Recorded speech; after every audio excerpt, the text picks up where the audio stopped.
2007 அந்த சமயத்தில் வந்து நம்முடைய திருச்சபை ரயில்வே கேட்டுக்கு அந்த பக்கத்தில் இருக்கும்போது ஒரு சிக்கன் கடை ஒன்று நம்முடைய சர்ச்சுக்கு பக்கத்தில் வச்சிருந்துச்சு. அப்போ அவர் வந்து சும்மா ஃப்ரெண்ட்ஷிப்பாக எப்பொழுது அந்த இடத்துக்கு போனாலும் கை காமிக்கிறது, வணக்கம் சொல்கிறது, இது ஒரு வழக்கமாக இருந்துச்சு.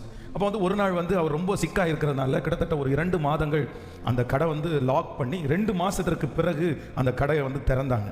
ஸோ உடனே என்னாச்சு அப்படின்னு விசாரிக்கிறதுக்காக நான் அவர் போகும்போது அவர் வந்து ரொம்ப ஒரு மோசமான ஒரு சூழ்நிலையில் இருக்கிறத நான் வந்து கண்டுகொண்டேன். அப்படின்னா அவருடைய தொண்டைக்குள்ளே ஒரு கட்டி ஒன்று வந்துச்சு. அதுக்கு ஒரு மேஜர் ஆப்ரேஷன். அவருடைய சகோதரர் வந்து சயின்டிஸ்டாக இருக்கிறாரு. அவருடைய ஆப்ரேஷன் வந்து டெல்லியில் ஒரு இடத்துல ஒரு மிகப்பெரிய டாக்டர்ஸ், கிட்டத்தட்ட 24 டாக்டர்கள் சேர்ந்து அந்த ஆப்ரேஷனை பண்ணுறாங்க. இது வந்து 1000ல் ஒருத்தருக்கு தான் இப்படிப்பட்ட ஒரு வியாதி வரும். ஆனால் வந்து இந்த ஆப்ரேஷனில் பிழைக்கிறது அப்படின்ற சொல்கிறது வந்து 99% வந்து கண்டிப்பாக ஹோப்பே இல்லை.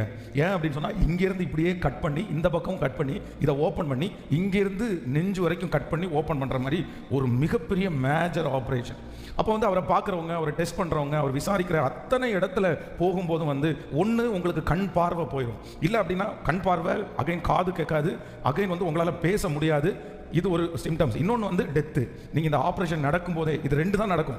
நீங்கள் வந்து இந்த ஆப்ரேஷன் முடிச்சுட்டு நீங்கள் பழைய நிலைமைக்கு நீங்கள் பேசுகிறதும் உங்களுக்கு காது கேட்குறதும் கண்ணு காண்றதும் அப்படின்றது நடக்காது அப்படின்னு எல்லாம் சொல்லிட்டாங்க.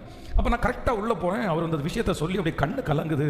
உடனே நான் அவருடைய கையை பிடிச்சி, நீ எதுக்கு பிரதர் பயப்படுறீங்க, அப்படியெல்லாம் ஒன்றும் இல்லை, நீங்கள் திரும்பி வருவீங்க, வெள்ளத்தோடு வருவீங்க, நீங்கள் திரும்பி இந்த இடத்துல பிஸ்னஸ் பண்ணுவீங்க, நீங்கள் எங்கள் எல்லாரோடையும் பேசுவீங்க, நீங்கள் நல்லா பார்ப்பீங்க, நீங்கள் அதெல்லாம் ஒன்றும் சந்தேகப்படாதீங்க, வருத்தப்படாதீங்க அப்படின்னு சொல்லி அவருடைய கையை பிடிச்சி அதே இடத்துல ஜோம் பண்ணுறேன். ஜோம் பண்ண உடனே அவ்வளோ பெரிய ஆண் மனுஷன் வந்து ஏங்கி ஏங்கி ஏங்கி அழுறாரு. எதுக்கு பிரதர் இவ்வளோ அழுறீங்க? இல்லை சார், நான் வந்து கிட்டத்தட்ட இந்த பிரச்சனையில் ஒரு 1.5 வருஷமாக ட்ராவல் பண்ணுறேன்.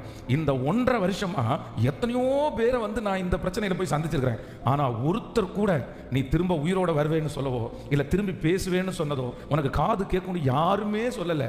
என் லைஃப்பில் இந்த 1.5 வருஷத்தில் ஃபஸ்ட்டு ஒரு நபர் நீங்கள் தான் சொல்லியிருக்கிறீங்க, இல்லை நீங்கள் திரும்பி வருவீங்க, திரும்பி பிஸ்னஸ் பண்ணுவீங்கன்னு. நான் ஜீசஸை பிலீவ் பண்ணுறேன் அப்படின்னு போயிட்டாரு. ஒரு 2 மந்த்ஸில் அவருக்கு ஆப்ரேஷன் நடந்துச்சு. அதுக்கப்புறம் பார்த்தீங்க அப்படின்னு சொன்னால் ஒரு 6 மந்த்துக்குள்ளே ரெடியாகி மறுபடியும் அதே இடத்துல அந்த பிஸ்னஸை செய்யும்படியாக வந்தார்.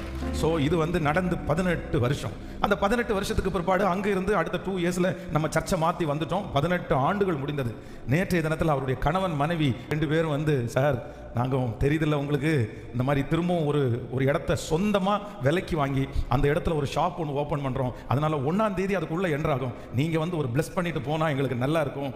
இன்றைக்கி நாங்கள் ஜீவனோடு இருக்கிறதுக்கு மிகப்பெரிய காரணம் ஆண்டவர் தான் அப்படின்னு அவங்க சொன்னாங்க பாருங்கள்.